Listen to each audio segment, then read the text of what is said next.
Electrocast. Why take one vacation with the family when you could take all of them? With Royal Caribbean, you don't just go to the beach. You visit a private island and race down the tallest water slide in North America. You don't just go for a road trip. You ATV and zip line through the jungle. You don't just go somewhere new. You rappel down waterfalls and discover ancient temples. Because this isn't just any vacation. This is all the vacations. Come seek the Royal Caribbean. Ships Registry, Bahamas.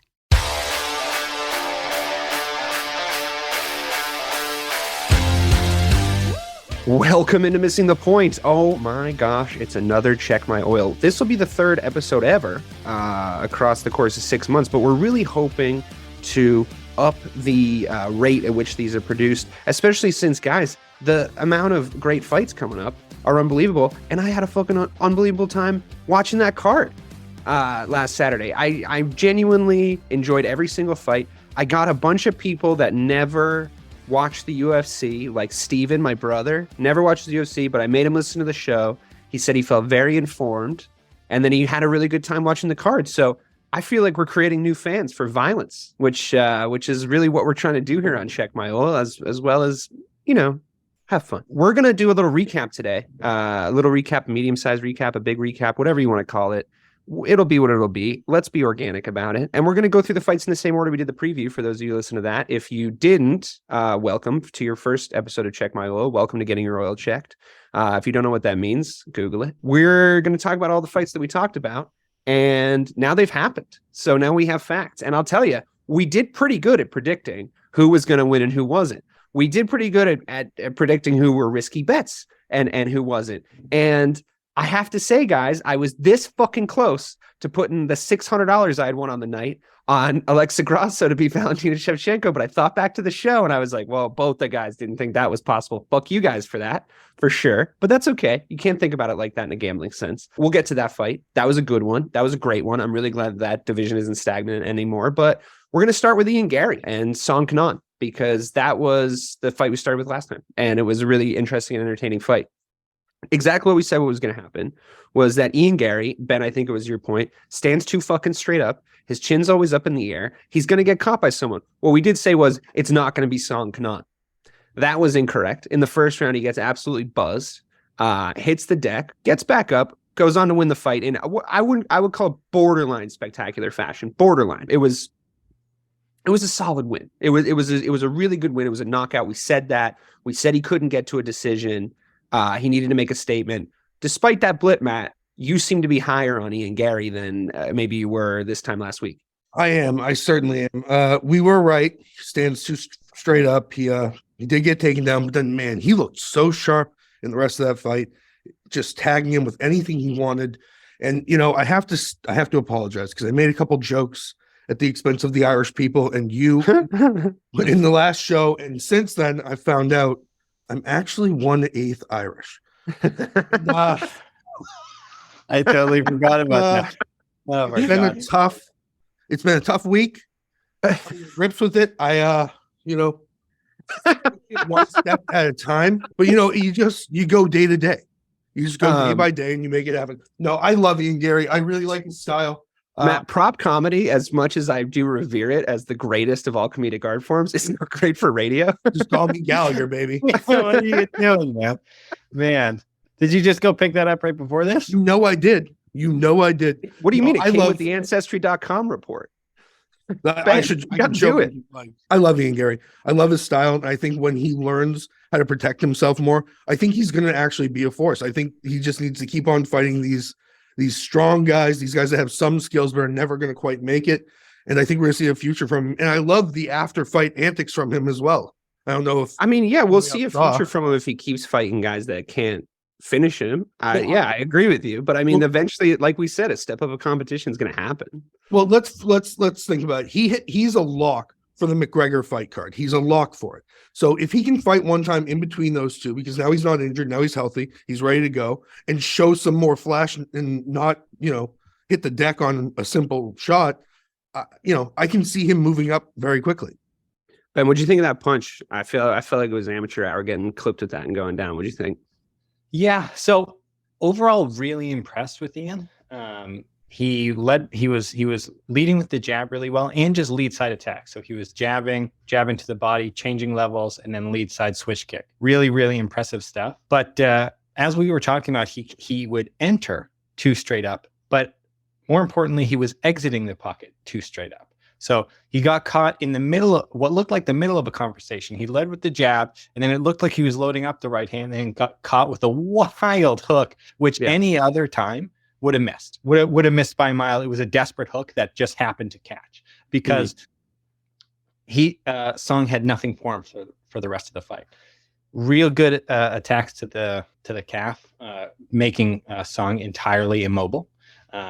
And good game plan coming in, I thought, for sure. Yeah. I mean, it's not as if he's not, I don't think he's loving the smell of his own farts at the moment. Like, I think he realizes that the competition, even at what I guess would, if you're calling it like the pre-prelims, the bottom of the UFC, like these are still guys that are in the premier fighting competition on earth, right? So Song Kenan's not going to be some dude off the couch, right? Is he Israel Adesanya? No. Is he Khamzat Chimaev? No. But you have to prepare for guys like this. And he came in with a game plan, I thought, that took his opponent super seriously, with the exception of that one moment.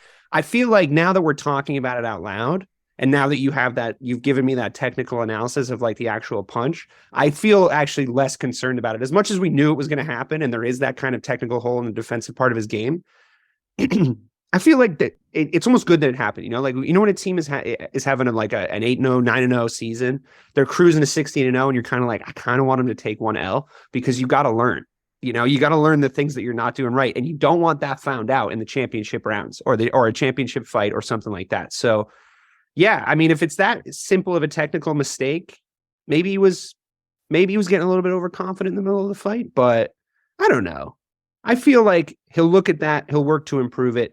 His length almost, tell me if you think this is a fair assessment, Ben.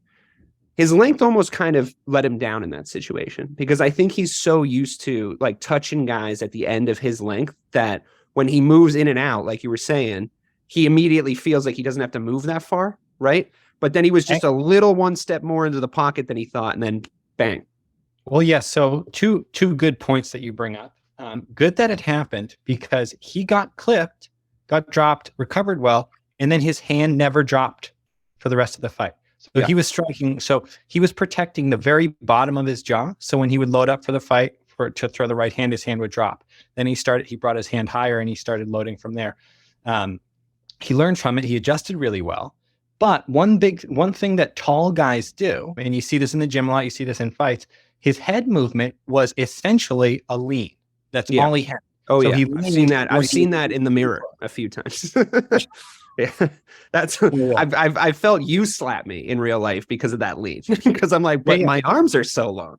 Yeah, you get used to having the distance, but once his footwork abandoned him and he wasn't able to get far enough out, the lean didn't do it. Well, Matt, what do you think overall after we watched Ian Garry? I don't know if you bet on him or not. I stayed away because that's the conversation we had going into it, because it's just like, that is risky. That defensive hole is risky. That footwork stuff is risky. I am higher on him on the hype side. Like you said, I think his personality showing through. I can't let that inform my bets. I don't want that to inform the listeners' bets. So just on a technical assessment of what you saw on Saturday night, are you more or less likely to bet on him? I'm definitely more likely to bet on him. I want to see him in a real prelim fight. I think Song Keenan was strong, really strong. And I think the way he ended up neutralizing him and taking his leg away was very impressive. I think he looked fast. I think he looked clean with his shots. I think Ben's right. There's definitely some holes, and I just want to see what happens when he moves up in competition. Yeah, and I think that there's a theme developed rather quickly on the night, and I always talk about it's a little hocus pocusy, but I really do think these themes develop because of how they match make these cards. And sometimes you get lucky and you get a really good card where like a lot of this stuff comes up over and over again. We had this conversation about big upsets or big underdogs and big favorites on this card, where it was like, there's a lot of locks. Like there's a lot of this guy's definitely going to do this. This guy's definitely going to do that. Every underdog on this card, almost every underdog on this card, I thought fought a better fight than people expected them to. And that's not because every favorite didn't fight a good fight. I thought there was just a lot. I thought the matchmakers knew a lot more than the Vegas odds makers did going into that fight. And we had this conversation about Grasso and Valentina. It's like, you guys can't put lines that big on combat sports because anything can fucking happen. If you slip a little into somebody's punch, like you got a little water on the bottom of your foot and you slip a little, people don't notice that even in the replay. It just happens a little and bang, your head's in the wrong place. Those lines are crazy. And honestly, Vegas are going to learn that. They're going to learn that the more this stuff happens. But I feel like they're the most inexperienced guessing these lines, putting these lines out on this sport. They have the NFL locked up.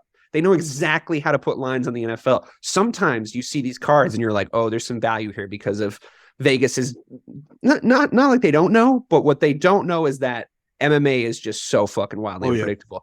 And the Vivian Araujo and Amanda Ribas fight is also a good example of that because Amanda Ribas went in there and I swear to God, she looked like she had never been in a stand-up fist fight before in her fucking life. She was slow. She was loopy. Her chin was sticking straight up in the air. And at this point, I had money. I had money on her by this point, right? She was an anchor to some of my parlays. I really needed her to win. And she started off the fight looking like shit. They grapple immediately, almost immediately. And there's some exchanges on the ground. Amanda, we knew was going to look better on the ground. Once they got back up and Amanda caught her confidence came in. And then all of a sudden she remembered how to fist fight. So I want to go to Ben first on this because my question is, how is it that in a lights are on you situation, your muscle memory can betray you like that?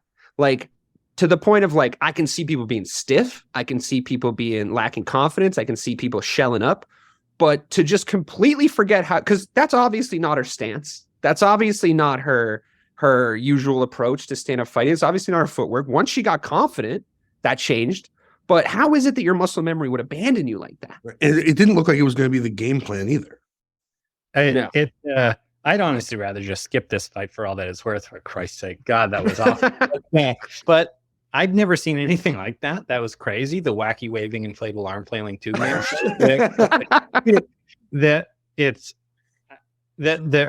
Her approach into striking distance was terrible, but so was her opponent, whose name I can't recall because this fight Vivian Araujo. Yeah, man, I would have to say that looked like a case of somebody really trying to shake out the jitters as they were going along. Not so much like obviously nervous, but not shelling up, not frozen, trying to get her body moving. But man, it just wasn't there. That was Is that on the coaches, Ben? Like in your experience, is that like a poor preparation? Was she not getting her head right in the locker room? What do you think causes a fighter to come out and look like that and then wake up and show that they are, by the nth degree, the more skilled fighter? Why take one vacation with the family when you could take all of them? With Royal Caribbean, you don't just go to the beach. You visit a private island and race down the tallest water slide in North America. You don't just go for a road trip. You ATV and zip line through the jungle. You don't just go somewhere new. You rappel down waterfalls and discover ancient temples. Because this isn't just any vacation. This is all the vacations. Come seek the Royal Caribbean. Ships Registry, Bahamas. I think it's hard to put that on the coaches because I would imagine she doesn't train like that in the gym. If you're not fighting how you train, you're not going to be successful. And God, I hope she doesn't train like that in the gym, because if so, then it absolutely is on her coaches. They hire those bastards. Yeah, I mean, I think the coaches looked puzzled as to what the fuck she was doing out there for the first few minutes. Sometimes, and I've seen this be more true in boxing in my time watching boxing than MMA. And in MMA, it's a risky venture. But sometimes you just need to get popped one time and be like, oh yeah, I'm in a fight. Oh yeah, I forgot I'm in a fight. As opposed to, you're in the locker room, your head goes in a weird place, you do the walkout, the pageantry, the lights, you just go to a weird spot. it's not so much an adrenaline dump as it is like maybe she was just daydreaming a little bit. You know what I mean? Like more than she even thought, where she's just like, oh yeah, I'm here to do this, whatever. Then you get tagged, right? You get one scramble, just one good scramble, get the blood flowing, be like, oh yeah, I'm in a fucking fist fight. And then all of a sudden everything changes. But I've never seen somebody come out and play the mark like that as hard as she did. Like, and then immediately look like her whole stance changed. Her chin tucked. Like her hands came up. She started winning the stand-up exchanges clearly. And this was just after one little scramble. I mean, it was fucking crazy. I will say this though, Matt, on the gambling side. I'm never fucking betting on her ever again. No, like never that's a mental midget right there. And I don't trust her. I mean, me and you were talking about while we were watching it. We were like, what the fuck? Are you kidding me? It looked like she came out and it was an Instagram fight video at a mall. It was ridiculous. We ended up winning. Loopy punches were like, Jesus Christ, dude. We thought this was going to be a 1-round fight. That was ridiculous. I'm so glad that she came out and built our confidence back up. But it's one of those situations where you just start looking at the next fight, like, how am I going to make this money back? Because this is a massive. How am I going to throw good money after bad money? Exactly, exactly right. I just want to call out, there was one moment in the fight where I believe Rivas jabbed, missed, Araujo jabbed, missed, and then Rivas countered, jabbed, missed. And it was 3 missed jabs, no follow-up behind it, no other strikes. Absolutely terrible display. It wasn't the highest level of combat sports. I'm never going to bet on either of these women ever again. And especially with what we will come on to talk to, the high level female combatants that were in the co-main event. I remember too, I think it was this fight where my wife and I started having a conversation about the difference between like big, wide punches, hooks, and straights. And I told her about this moment. I remember after Ben first started training when we were like, I don't know, 15 or 16. And we always used to like all boys do in basements, we always used to like wrestle and fight and like do all this stuff. But obviously none of us knew what we were doing. And I remember one of the very early things Ben learned in either like boxing or like general MMA training, whatever it was like, you got to just throw them straight down the pipe, man. Like everybody, when they start, whatever the human instinct for throwing a punch is before someone teaches them how, is like this big loopy punch. You know, what I'm referring to lately is the Jake Paul, this big loopy overhand punch that like no one who's ever trained is going to get hit by, which is why like trained fighters always beat untrained fighters, like one of the many reasons. But the idea of throwing a punch down the pipe works in such a spectacular way for when you're ever in a physical violence situation, or even just like slap boxing with your friends or doing whatever. I've used the just throw it straight down the pipe thing, and the look of shock on people's faces, because I think they're looking over here and over here for that punch to come in. And when it comes straight down here, it's a completely different story. In the UFC, the people who get elite jabs over the next few years, when those strikers start jabbing like boxers jabs that do damage, jabs that shock, jabs that hide other things, defensive jabs to get them out of situations. I think a lot of guys have had good jabs, good straights over the course of the years, but I don't know if we've seen, maybe I'm forgetting somebody. I don't know if we've seen like the elite jab yet. Well, and I think that once that comes in, that guy's going to make a little run. You know, for my money, I think the most elite jab in the UFC right now is probably Jamal Hill. I think he throws it pretty. I think it's clean, and I think it comes out of nowhere. Yeah, we'll come on to talk about him. But first, we have to do Derek Brunson and Dricus du Plessis. This was another example of the theme I was just talking about. An underdog. Everybody was doubting Derek Brunson. Everybody turns out was correctly doubting Derek Brunson because he got knocked out. But he did really good. He did better than we thought he was going to do. And what I forgot about du Plessis, and I'll start with you, Matt, on this one, on the gambling front, and I'm going to remember next time, is he looks like he's about to get knocked out even when he isn't. And then sometimes he is. And he looks tired when he's not as tired as he actually is. And they were having this conversation about how he said that to the commentators in their pre-fight meetings or whatever. It's scary. I don't love it. Oh, no. It's a heart attack the whole time. And we were talking through the first round, just like, oh, no, he's never going to survive this. He looked exhausted. He looked spun after every shot he took it. And then just won it. He just flat out won that fight. I mean, he was the better fighter. He made all those weird comments about being the only real African in the UFC. He's a weirdo. He's a fucking weirdo, dude. I told you we had that apartheid conversation in the preview show, and I think there's some fucking skeletons in the du Plessis family closet. It just didn't feel good. But no, we talked about him coming off his Till fight, and I said Till had just come off a full training camp with Hamzat, and yeah, I think I was right. I think du Plessis got the best of Darren Till that there was to offer, and he showed it against Derek Brunson. Yeah, I think every time I watched du Plessis like not do good, I screamed like, "God, Darren Till sucks!" Because like anytime I have to base any information off a Darren Till fight, I haven't even assessed him as low as I should have. Right. We should rename the show to the fucking "We Hate Darren Till" show. No, we have not been meaner to anybody than we have to Darren Till. And he's a Liverpool guy.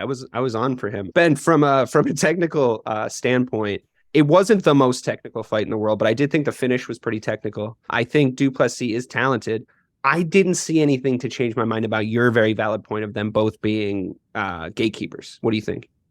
Yeah, no, I think we were pretty spot on there. Impressed with Brunson's grappling in the first round, but man, did he gas out. He got tired. He came out totally pancaked to Plessis. Looked like he was going to control him from side control. And from that point forward, just looked worse and worse and worse. Man, if you don't have a gas tank at that level for a 3-round fight, you're not in the main event. You're not getting into the championship rounds. I don't know what to do for you. Like that. And not for nothing, sure, du Plessis won, but he wasn't enjoyable to watch. No, he isn't. He's not enjoyable to watch. The finish was kind of cool, but other than that, I feel like, I agree. I think he has like a very. I'm not going to put money on him again because it just doesn't feel good. It doesn't feel good to watch him get tired. It doesn't feel good to watch him start it like kind of look like he's getting knocked out, run backwards in a circle. Like all that stuff was just too scary for me. It was too stressful. Won the bet, but like 19-2, he is now, and I just feel like that's padded. Like that's a 2-loss statistic for a guy that's going to be a 5-loss statistic before you can blink, I think. And because I think what that Brunson fight did on a pay-per-view is like, now they're going to matchmake him with someone real. And if he fights like Robert Whitaker or someone, like, come on, like it's exactly, like, that's not going to go well for him. Think about the people. Think about the people in the middleweight that are ranked above him. It's Pereira, Adesanya, Whitaker, Canoyer, Marvin Vettori, and Sean Strickland, who I don't think he beats any of those guys. Oh my God, I would hate to see Sean Strickland win any fight ever again. Completely agree. Fucking hate that guy. But I mean, I think he's gotten here to his credit for being so awkward. Watching that guy fight and bounce around and hobble back and forth, I thought he was one strike away from doing one of the dim mock, pick up dirt and throw it in the opponent's eyes. I had no idea what was coming with that guy. He was down. He's also a fucking weirdo, and you can tell it comes through in his fighting style. On the note of fatigue, Ben, when you're tired, right? And have you ever been in a situation? Question one, A part of the question, and then the B part after that is how it usually goes. Have you ever been in a situation where you thought to yourself, fuck, I wish I worked a little bit harder. I wish I ran a little bit more. I wish I just, if I just had a little bit more, A. B, when you're in that situation, how debilitating of a thought is it? And what does it take to get a second wind? Is it mental, or do you just like hope for the best in your energy reserves? So yeah, been in that situation before. It's never been a conditioning thing, in my opinion. It's been a weight cut issue. Weight cutting became a big problem for me. And in 2017, I stopped cutting weight, and I felt great, felt fantastic. I was able to fight at a heavier weight, fighting bigger guys, but I just felt stronger. There were a couple times I was fighting down in Minnesota one time, and second round felt very, very active, pushing the pace. Third round came, and I just didn't have it anymore. And then to your second question, from that point, what do you do? At that point, I was much, much, much farther along in my career. I had a pretty storied at that point. So I felt comfortable just waiting to pick my shot and kind of getting on my bike a little bit and waiting for an opportunity. But then it is 100% mental. If you don't touch somebody from that position and you feel like you then get the step above them and then you can open up, once that happens, you open back up and you feel like your second wind comes. But if that doesn't happen, it doesn't just come back, in my opinion. A spark has to happen. Yeah, I feel like you've seen that, right? Like, I feel like you've seen guys get tired, because it's funny that you say that, because anecdotally, I feel like I've seen guys get tired because they rushed a little bit, maybe sometimes, because they're not, being patient, because they're throwing just to throw. And then all of a sudden that fatigue has lucked out for them, because now they, like you said, now they're picking their shots, right? They're like, I'm going to wait. And if experience brings that, then that's the answer to that. But they're like, I'm going to wait, and I don't have many shots left, so I got to pick them good. And that patience almost maybe lulls the other guy in, like just for like a counter punch or a situation like that. And it's like, you've calmed down now because you have to. You've calmed down now because you've like lost some energy, and now you're going to be able to counter punch, right? Because it's like you're not going to want to just punch for the sake of punching. I wonder that it speaks to the idea of these different cardio levels in MMA. The wrestlers that wrestle can wrestle all day. The strikers that strike can't. Like, I just think your most in shape striker if you throw a certain volume of strikes, you're going to get tired. It's just like going to happen, especially if a lot of them are hitting air or if they're getting blocked or whatever it is. And I think what du Plessis and Brunson kind of brought was this like strange middle ground of skills where it's like they're pretty good. They're not elite, but they're pretty good. So you get these situations like you're talking about, Ben, where it's like, oh, he calmed down a little bit because he was like throwing things too much. And he's like, his experience is there. If he's at this level, his experience is there. But maybe the eliteness isn't quite there. So they're not going to capitalize on things that already happened. Matt, Cody Garbrandt won. That's exciting, right? I mean, I feel like, I bet on Cody. It was a little bit of a strange thing to do because even though I thought he looked as talented as I've ever seen him, we talked about his talent on last week's show.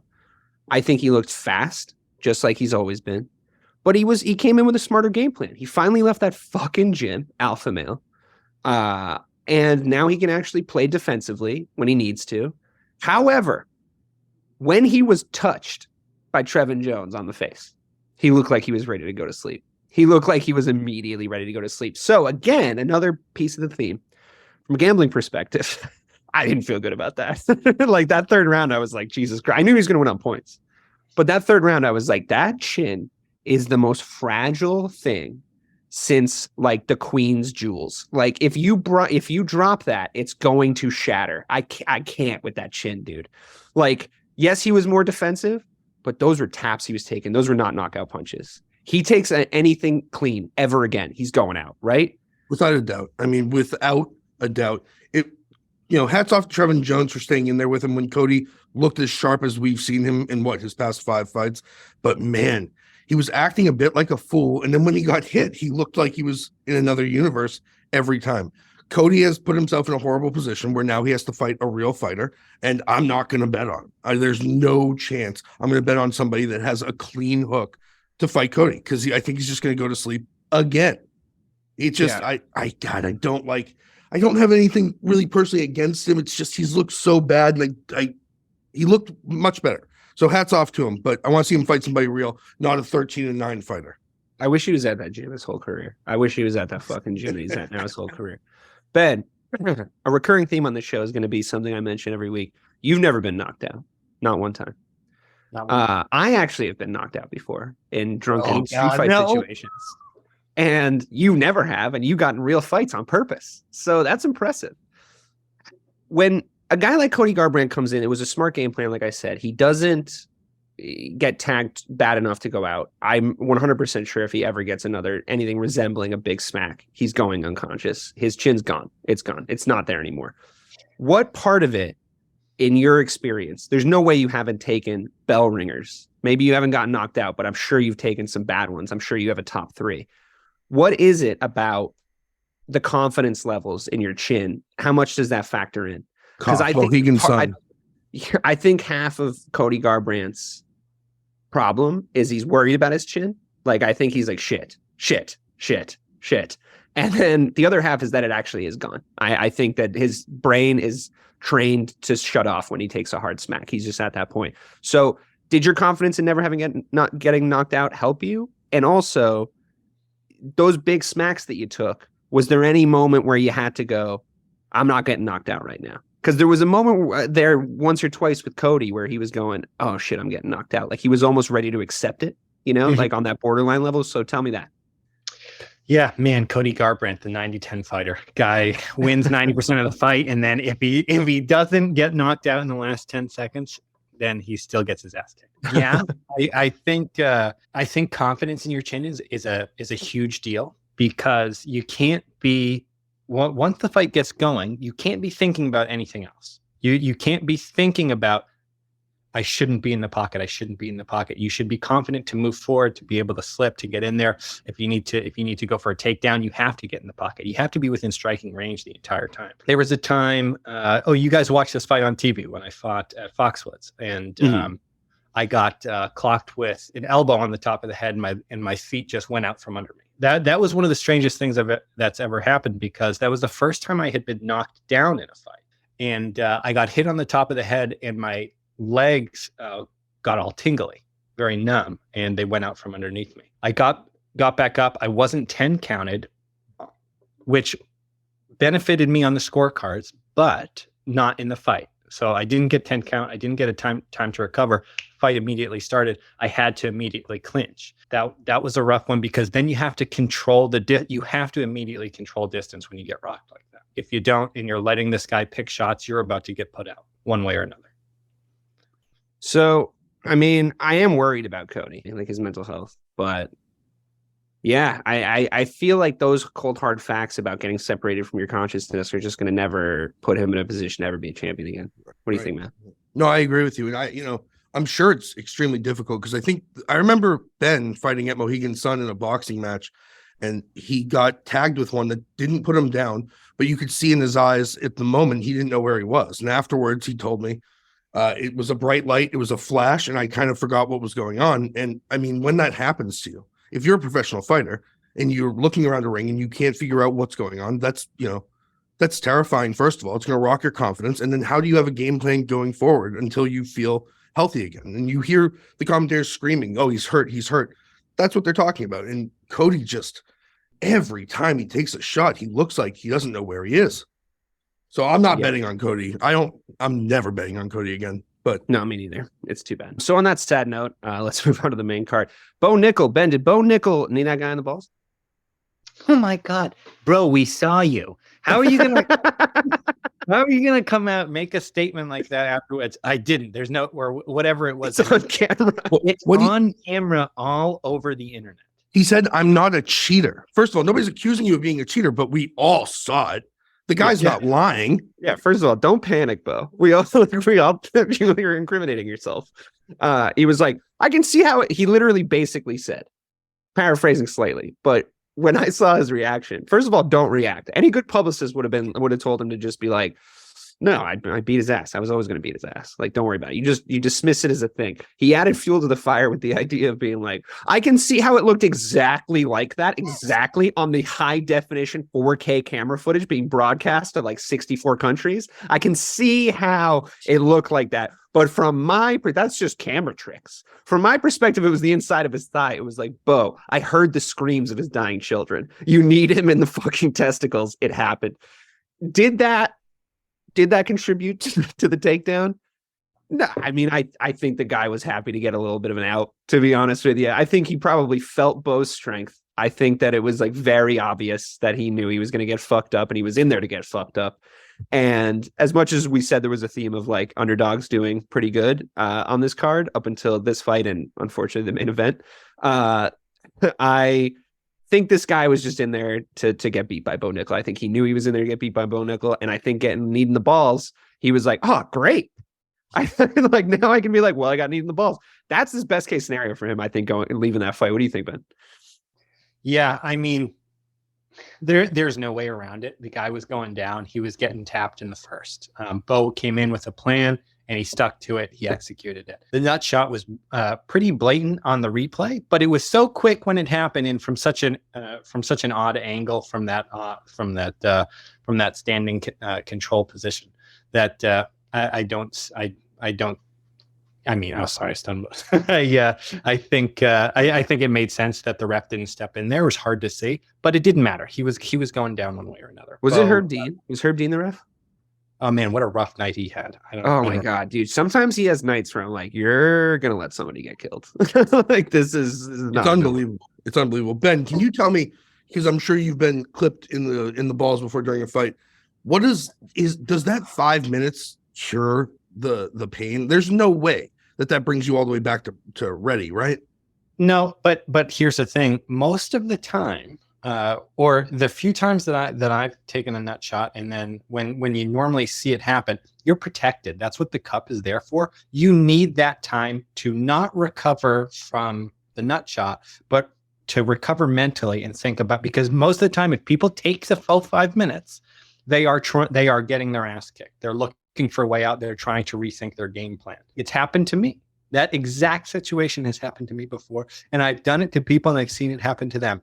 When I knew, when this 5 minutes is up, let me get back in there. I'm about to take this guy out. It's not about the recovery from the actual hit itself. It's from trying to recover mentally. Yeah. I mean, what I did learn though, and I listened back to our show before I started placing my bets because I believe in us, but I couldn't remember everything we said. Yeah. And one of the things that Ben said is I was making the case that Bo Nickal could fight for the title now. You were right. He's not there yet. But I do think my point stands that I don't think he thinks that he needs to add shit to his game. And I think I learned watching him that he definitely does. He definitely does. I as much as it was a first round finish and it should have been a first round finish and he did a good job with the first round finish.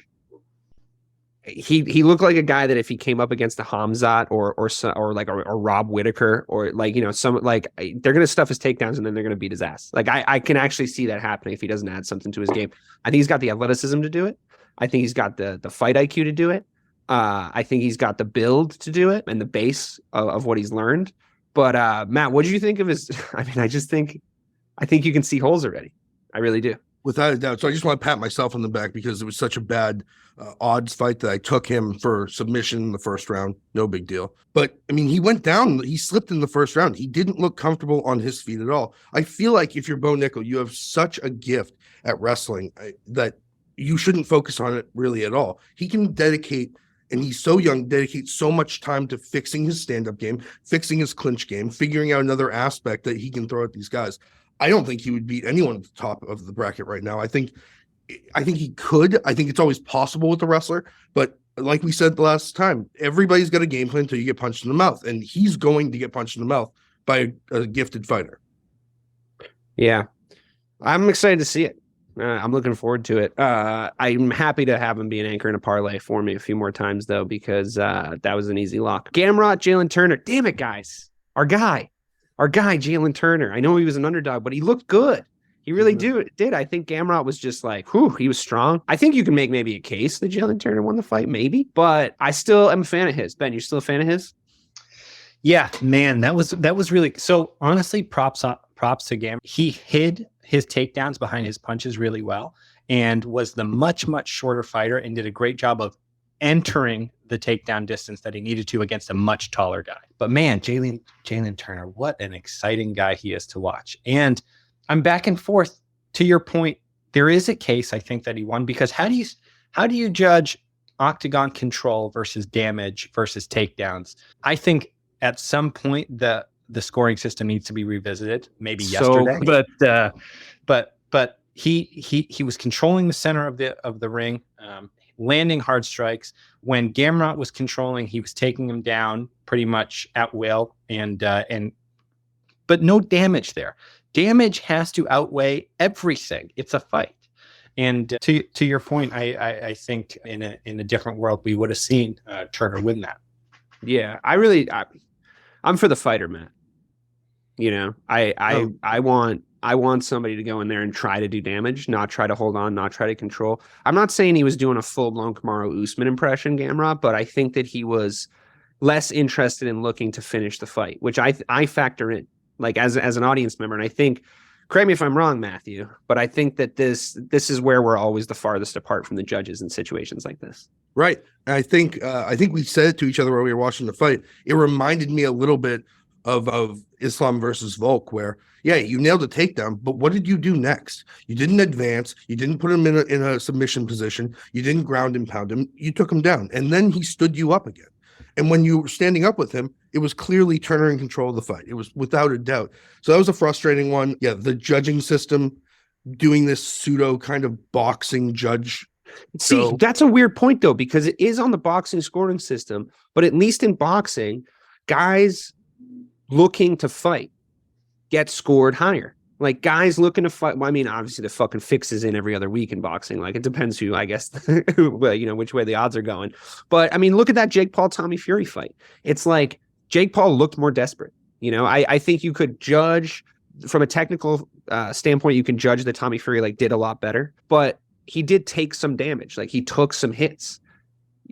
You got to be looking to try to do some shit. You know what I mean? Tommy looked like he was trying to finish Jake Paul. Jake Paul would look like he was trying to get Tommy off him by hitting him, Right. When you're in a situation like the Gamrot Jalen Turner fight, it's hard to put this into a sentence because it sounds kind of stupid coming out of my mouth, I think, but I want the guy who's trying to fight to get a better consideration than the guy who isn't.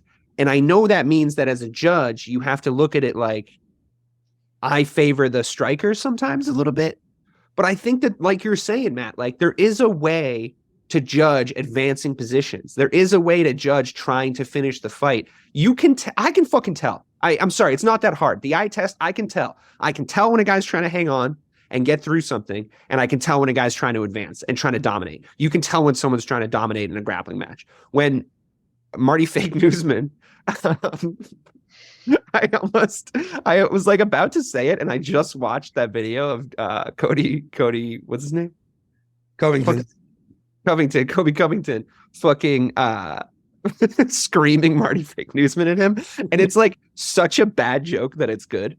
Like it's so terrible and it has no hint of irony at all. Like he doesn't understand like any level of the joke, even though it's a really simple and stupid joke. So it comes full circle to kind of being funny. Anyway, I think you can tell a Kamaru Usman. I really genuinely think you can tell it. I think it's like, oh shit, he's trying to hang on. If he doesn't get separated by Herb Dean of all people in that Leon Edwards fight, he doesn't get knocked out. He just controls him on the cage for the remainder of the fight, and that's just what he does. Right. There has to be some way. Maybe it's the ref speeding it up and separating them. Maybe you just judge that out of the sport. You know, just every time it goes to the judges, you just didn't get credit for winning a tie clinch and doing nothing else. You just didn't get credit for maintaining especially a tie clinch, Ben. You know, like when you clinch up with somebody, the second you get a dominant clinch position, you're looking to throw strikes. Right? Like that's like the first thing you're trying to do unless you're taking a break. So here's where we differ. I think what you need to do is so I know this is getting a little Joe Rogan-y, but no time limit, no rounds. So grappling happens in a different medium than striking does. So striking, you're constantly looking to throw damage. You clinch, you immediately need to hit as hard as possible.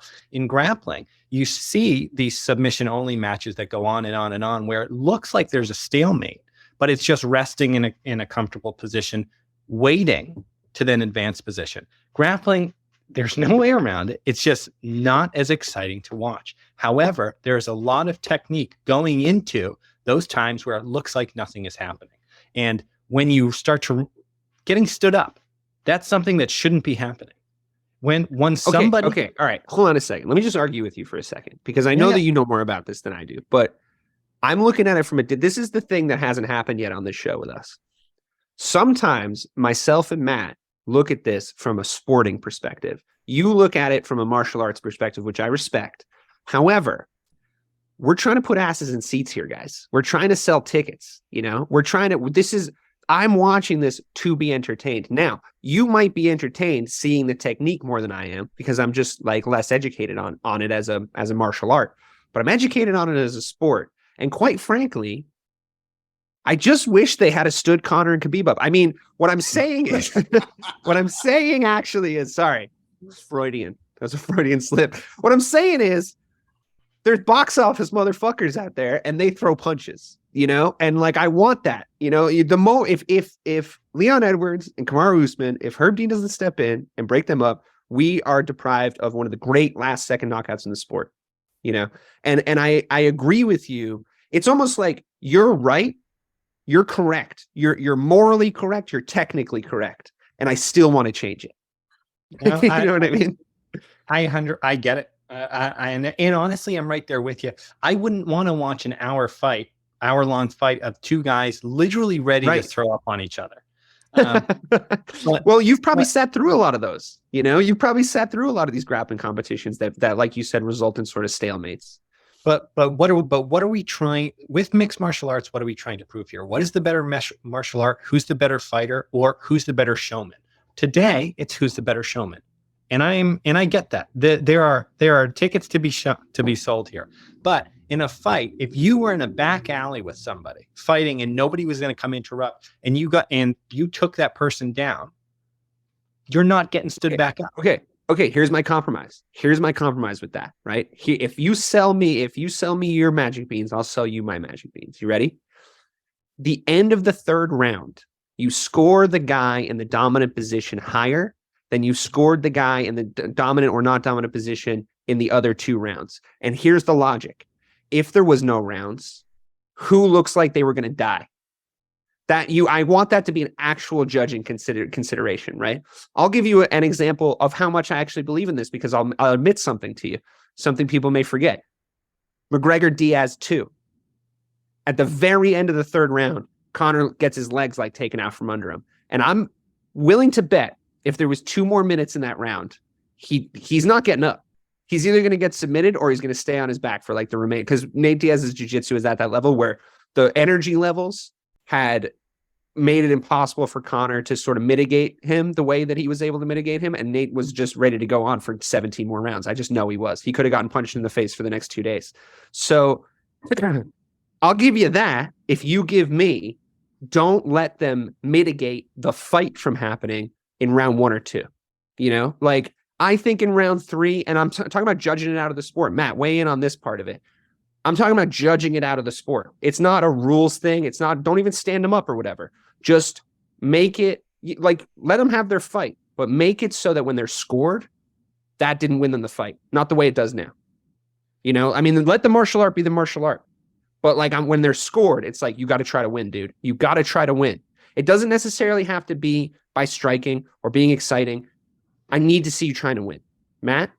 So I agree with you, Dave, because, and I know Ben knows this, if me and Ben were ever in a fight, he could put me in a position on the ground and not do anything and literally keep me there until I starved to death. And there'd be nothing I could do about it. And we all know that fighters like Usman and fighters like Islam will put fighters in a position where they're on the ground. They're not making any movement go forward. They're not looking for something to go forward. They're literally scoring a round for themselves, knowing that they just won 2 or 3 rounds. And that's what we need to figure out how to fix here in this game. And what I heard was a talking head was talking about a time limit on people on the ground and where they're moving and what they're doing. And I know Ben's right. Ben's absolutely right. You watch the Gordon Ryans of the world fight. They sit there forever waiting for somebody to flinch the wrong way and turn right, turn left. But in the UFC, we're talking about serious money on the table, and these guys know when they've won rounds. So we need to figure out a way to stop them from stalling fights or finishing fights in the third round when it's a 5-round fight. I agree. All right. Well, that tangential tangent aside, Jeff Neal and Shavkat Rakhmonov fought. You're right, Ben. Jeff Neal's a gamer, dude. He's a fucking gamer. You know, I enjoyed the shit out of that fight. Yet another fight on this card where I saw a underdog still get beat, as we all thought he was going to, but put in a way better performance than we thought. And I don't have any ill will towards Jeff Neal for missing weight by 4 pounds. He put on a great show. That Shavkat cat can sure take a fucking punch too. Holy shit! Like he might have zombie qualities. There's things about some of the punches he took where I think that might have put out different lesser men. I mean, Jeff Neal victory lap, even though he lost, Ben, it is a good call. Man, the most enjoyable fight to watch of the night, in my opinion. Shavkat, fantastic, super, super aggressive in the pocket, bobbing, weaving, throwing punches, striking, never stopping. Both guys showing incredible chins. Jeff Neal, I think, showing a little bit more technique in his chin with turning away the Mexican roll a little bit and leaning out of punches, as opposed to Shavkat just saying, I'll eat more of those. But really, really impressed with Jeff Neal. Happy to see him in there because he's such a talented fighter against such a talented guy. He did so well. Matt Shavkat, they're going to put him against someone serious now. Not that Jeff Neal's not, but you know what I mean. I might still ride with him. Honestly, we're in the elite territory now. The fight right before the co-main, and they were putting that guy in the shop window for us all to see. I think that's what the matchmakers were doing, and I think I liked what I saw. I genuinely do. I know he took some damage. I know he's not perfect, but his record is, and he's about to get maybe punished for being good. But what do you think? I mean, I guess it depends who at welterweight they put him up against. But let's just play a fun game. Him versus Leon Edwards. Who you betting on? I think that's a bad fight for Leon, honestly. I think this kid kind of is, right? Could be a real problem for Leon with his ability to take shots and his ability to keep moving forward. I was really impressed with both. I'm going to ride with both of them on the next fights. Obviously, the odds were the odds, but I took Shavkat in the first round. I lost. But man, man, he was super impressive. Both of them were. That was absolutely the best fight of the whole night. I really like that guy. I really enjoyed it. I think that there's no world in which I would bet on him if he was like we were just talking about fighting a Kamaru Usman type. I mean, I'm not saying he couldn't win that fight, but I just I haven't seen enough of. I know he won by submission, but I just haven't seen enough of all that game. But yeah, he can definitely take shots, and I think we're going to watch him put on fun performances, if anything, over the course of the next year or so. Absolutely. I enjoyed the shop window aspect of it. But again, I mean, hats off to Jeff Neal. I hope he sticks around. We'll see what he has to do. He's never going to be a champion at welterweight. There's too many sharks in that sea. But I think, and it went the wrong way for him in that sense. I think there was a world where you might have seen him as a champion at one point, but potentially. But I'm still going to watch him fight. I'm still going to enjoy it. I think he's still a guy that can test people, and Shavkat passed that test, but others may not. Right, Shavkat, just before we move on, Shavkat is now they're trying to match him up with Colby Covington, which I would bet on Shavkat in that fight. Absolutely, and I love watching Colby lose. So I hope. Yeah, that's only because I only ever bet against Colby Covington. Because I feel like I'm betting against fucking Sauron. Exactly. I feel like I'm fighting a battle of good versus evil. Him and that fucking other guy we just talked about, the middleweight that we all hate, Sean Strickland. Yeah, I would love to see that. Who would you have, Ben? Shavkat or Kobe? Shavkat. Just because I hate Kobe. But Shavkat's got a gas tank too. No, he's got all the skills to beat him, and he's not as hateable. That's fucking for sure true. Speaking of hateable, Valentina is kind of hateable. The whole Chael Sonnen of like, oh yeah, tell everybody she's a terrible person. I mean, that whole thing this week was fucking hilarious. But and you're talking the curtain for John Jones and like all that shit was just fantastic.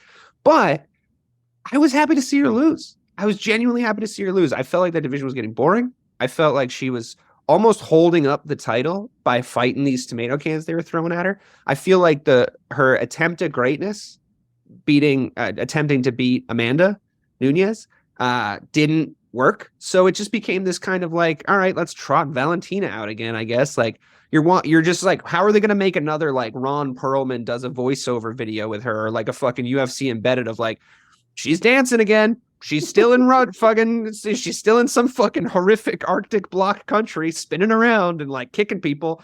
It's like, where is Chael's right. Where is the narrative? Where is her promotion? Where is her ability to sell? It's not there. My dad always says, he's like, coming to this fight, he was like, I think the fix is in here. They don't seem to really want to advertise this Valentina Shevchenko. He's like, they're gonna get her out of there, and then it makes you believe in these conspiracy theories because that's the best thing that could have happened to the UFC right there. That's really the best case scenario that Grasso came in. And they were low key feeding us propaganda about it too. That's why I thought the Vegas line was so bad. They were going a Mexican boxer, and you're like in the HBO like fucking 24/7 voice, a Mexican boxer coming in to take the champions. Blah blah blah blah blah. I'm like, I can see it. I can see it happening. You fucks talk me out of it. But anyway. I didn't think she was going to win by fucking submission. I can't confirm. Moments before the fight, Dave was going to put every dollar he had won that night, which was quite a bit, on Grasso. And I did, in fact, talk him out of it. Huge mistake. Credit where credit's due, man. We were wrong. Holy shit. The narrative won. The narrative always wins. Damn, that was impressive. And I sent you guys that picture. What a tight squeeze. What an animal. Yeah. Oh God, she came in there really ready to win against an opponent that nobody gave her a chance against. In a championship round, in the fourth round. And again, like you're right, in a situation where nobody thought she would win. Also, I was surprised how the same size they were. I was really surprised when they walked out and like looked at each other, how not long Valentina was compared to her. And I was like, she looks like someone who should be short. Valentina's longer than everybody. She could not find her distance properly against Grasso. She just couldn't do it. Like you were talking about, we led this show off with the idea coming in and out of the pocket. Elite level footwork by Alex Grasso. Elite level footwork to the point where there's a video, and we have to give this lady credit. Like she is on the scene now. There is a video. The last time I saw this happen, right? I thought one of the coolest things about my homie, Con, about the McGregor man. I thought one of the coolest things I ever saw when I first started becoming a fan of him, when I watched his first few fights, he finally wins the featherweight belt after that great fucking tour, that pre-victory tour he did. knocks out Jose Aldo in 12 seconds. There's a video of him rehearsing his exact punch backstage. He's going to come in. He's got this low stance. You can see him walking through it. He's going to load up on the hand. I'm going to slip him and I'm going to knock him out. It's exactly what happened. Grasso, almost more impressively, anticipated stepping inside one of her kicks, taking her down, and choking her out. And there's video of her doing that in fucking practice. Ben, in game plan situations like that, can you ever even imagine a move like that well executed, working out that perfectly on a champion?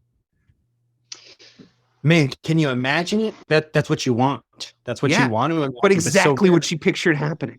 So rarely does it happen. But that just speaks to her coaching and her ability to be able to pull off something like that in happening so quickly, such a high-paced fight against such a talented opponent. Man, that's so impressive. That's something that you dream about. It does happen, but so rarely. I think she's got some of the best footwork in the sport. I really do. We were talking about jabs earlier, Matt. Like that girl's got a perfect jab. Her footwork is perfect. She won the foot battle all day. She was outside when she wanted to be. She was inside when she wanted to be. She completely managed the distance. And there was moments where, you can look back on the fight. I'd say she was probably down. I'd say going into that finish, she was probably down the scorecards because I think Valentina had power. I think she had presence. I think she was still executing at a championship level. I think she's still a champion for a reason, right? Especially in the stand-up. But I did not expect Alexa Grasso to come around the corner with a fucking submission game like that. That was crazy. No, and I think you hit the nail on the head. We were warned about her. Her coaching staff tried to let everyone know in those pre-fight interviews. Yeah, you got to listen to that. This girl is different. She walked through all of the Invicta League. She stalked Valentina around the ring, which is like, to think about anyone moving forward on Valentina with her power and her takedowns and her kicks. She wild. Definitely had to walk through some pain. I guarantee you she was not feeling great the next day. Without a doubt. That's all the more impressive. I cannot wait. The only thing I hate about this is that we're going to get an immediate rematch when I want to see her fight other types of fighters now. Okay. I mean, sure. I'd put almost anybody against her at this point. I feel so confident in her abilities. I think they'll probably run it back, though.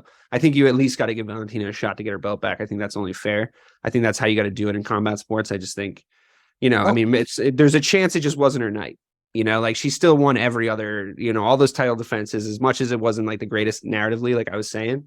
I think it was good. Right. But we talked about that line. Remember, we're watching the fight, and this is a minus 600 Valentina line. And we said, no, this is clearly more minus 200 Valentina.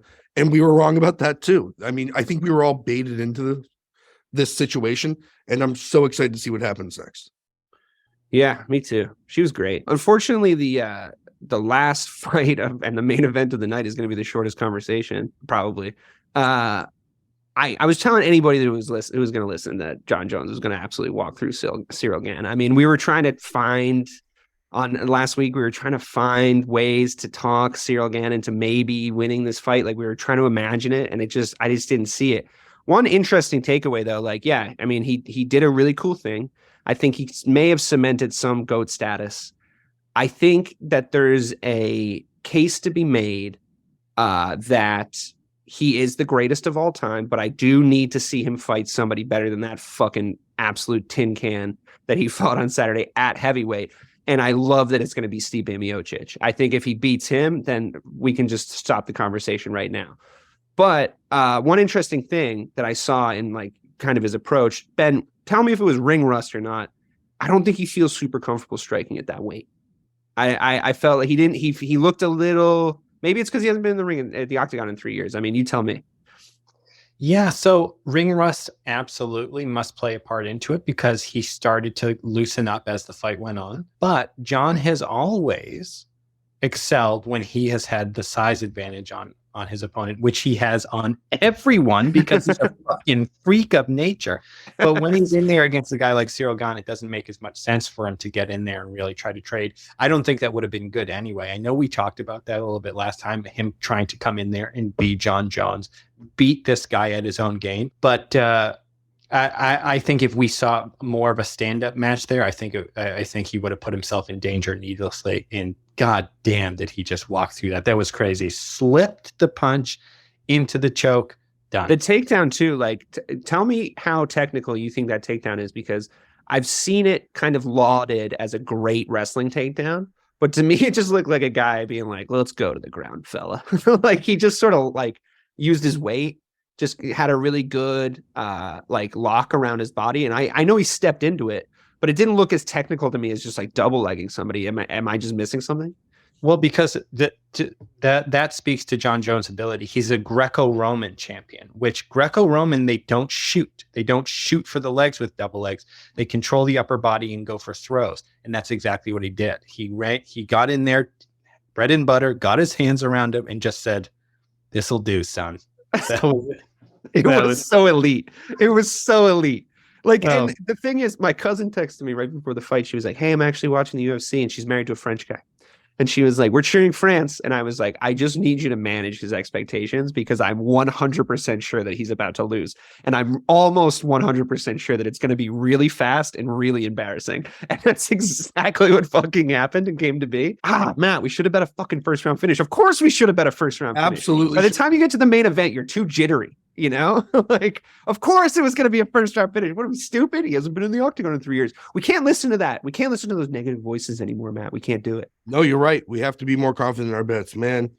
Watching him slip that punch and watching him grab Ciryl. I literally said to a room full of people, I said, oh, it's over. That's the end of this. 2 minutes and 4 seconds. He is the most dominant fighter I have ever seen go. GSP might be the best UFC fighter, but Jon Jones is the best fighter. That was unbelievable. It took Francis Ngannou 5 rounds, 25 minutes to win against Ciryl. It took Jon Jones 2 minutes. 2 minutes to drag him to the ground, get his legs underneath him, and choke him out. I want to see him fight Stipe so bad. I can't wait. And just like I said, I still think Jon Jones is going to win, but it's such a better fight. It is such a better fight. Tom Brady. And Stipe looks fucking confident. Yes, he does. But it's Tom Brady, it's Tiger Woods, it's Michael Jordan, and it's John Bones Jones. I don't know. Steroids. None of those other guys have steroids issues. They just don't. I mean, I'm sorry, but that's just the case. I don't want it to be the case. I want him to have, like Dana White was making the point. Imagine how big he would be if he wasn't known for that other stuff. I'm almost mad at him for fucking up that legacy that I could have seen in my lifetime in real time. That's always going to be an asterisk. It just is. Like, if whether you think it's valid or not, if people are talking about it, it creates the asterisk all on its own. It just does. If it's part of the conversation, then that's it. Maybe he needs to. I don't not believe that he can do stuff to make that go away, though. That he can make that not part of the conversation anymore. I really think he can. But I don't think he's done it yet. Right. And if I can just for a second, because everyone's now talking about Ciryl Gane like he's a tomato can. First of all, he dominant. He is not a tomato can. He sucks. He walked through Derek Lewis. He walked through Tai Tuivasa. He is okay. All right. It's not a very deep class. It's not a very deep class for the heavyweight. But come on, dude. It is just so clear that Jon Jones is on a different plane of existence than Ciryl Gane. Here's what you're doing, and it's a really good rhetorical move, but I think you're in the wrong room. Here's what you're doing.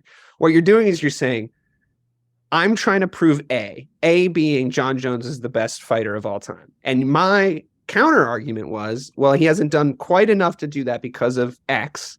And then you were like, let me build up the resume in order to pump up the accomplishment of Jon Jones. Let me build up the resume of the man he just fought when everyone knows he sucks, Matt. Everyone knows that he sucks. You know why? Because of exactly what we said on the last show. Fucking Francis Ngannou wrestle fucked him. So Jon Jones was going to quadruple 10 times wrestle fuck him, which was the only thought I should have had in my head going into that fight, which makes me so fucking mad, but it doesn't matter. Come on, Matt. Don't piss on my head and tell me it's raining with this Ciryl Gane stuff. Listen, all I'm going to say is the field is not deep and he's going to run through it. And unfortunately, we'll see. Stipe's old, man. Stipe's not, his head hasn't been in the game for a minute.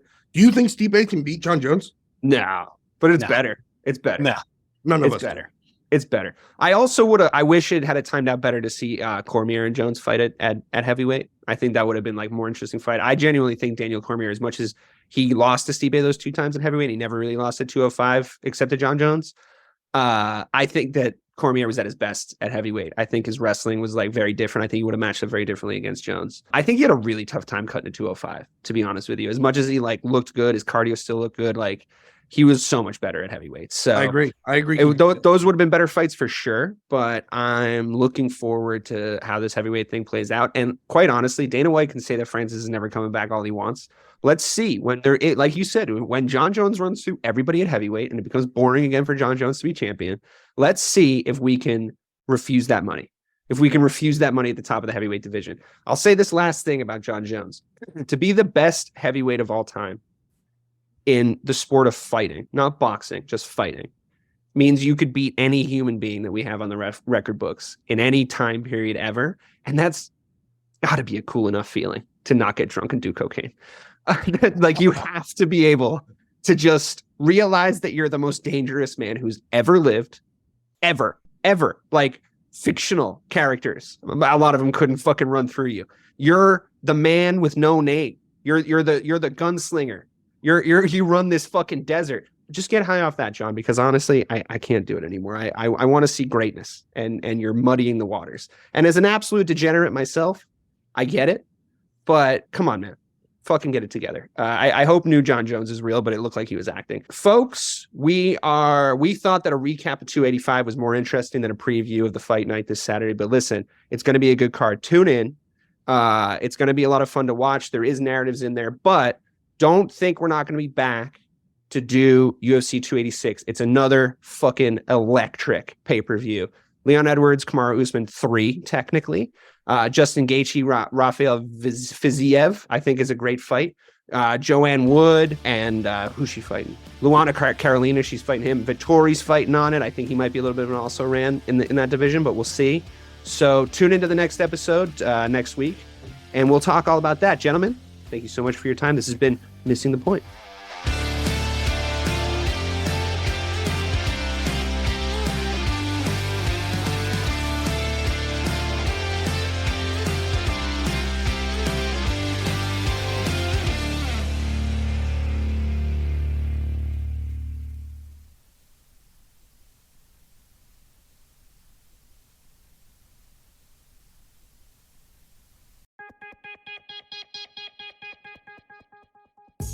Step inside the marketing mirror to uncover marketing secrets, discover gems, tactics, lessons, and campaigns you can use, next gen or fundamentals.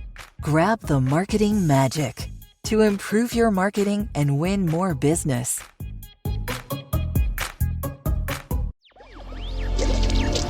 Electricast. Electricast. Welcome to Tuning Into Sound Wellbeing, where we harmonise your mind, body and soul. I'm Amanda, your sound therapy expert. And I'm Stephen, the curious explorer uncovering the mysteries of sound. Together we explore vibrations, frequencies and the power of sound therapy and tuning forks. Discover ancient wisdom, reduce stress and tune into a healthier life. Subscribe to Tuning Into Sound Wellbeing today. Electricast.